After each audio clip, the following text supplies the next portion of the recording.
Hello viewers, அஸ்ஸலாமு அலைக்கும். இன்றைக்கி என்ன பார்க்க போகிறோம் அப்படின்னா, நம்ம கட்டுமாடிக்கு போய் மீன் வாங்கிட்டு வந்தோம், நண்டு வாங்கிட்டு வந்தோம். இது ஃபஸ்ட்டு நான் நண்டை காட்டுறேன், அடுத்தது மீனை காட்டுறேன்.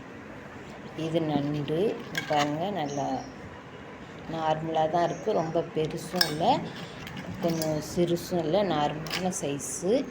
அடுத்தது துண்டு போட்ட மீன் வாங்கிட்டு வந்திருக்கேன் பாருங்கள், துண்டு. இது நல்லா குழம்பு வச்சோம்னா நல்லாயிருக்கும்னு நினைக்கிறேன். இது என்ன முள் வேறு இருக்குது நடுவில்,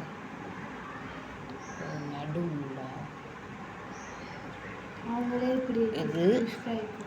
அடுத்தது இறால், கொஞ்சம் பச்சை இறால் கொஞ்சம் இருக்குது. அடுத்து இந்த பாருங்கள் மீன் இருக்குது, பெரிய மீன்.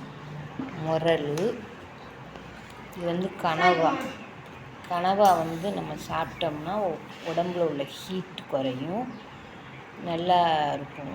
பிரியாணி மாதிரி ஆக்கலாம், சிக்கன் மாதிரி வறுத்தோம்னா அதோட டேஸ்ட்டாக இருக்கும். இந்த வீடியோ உங்களுக்கு பிடிச்சிருக்கு என்னன்னு எனக்கு சொல்லுங்கள். அஸ்ஸலாமு அலைக்கும். மீண்டும் அடுத்த வீடியோவில் சந்திக்கிறோம்.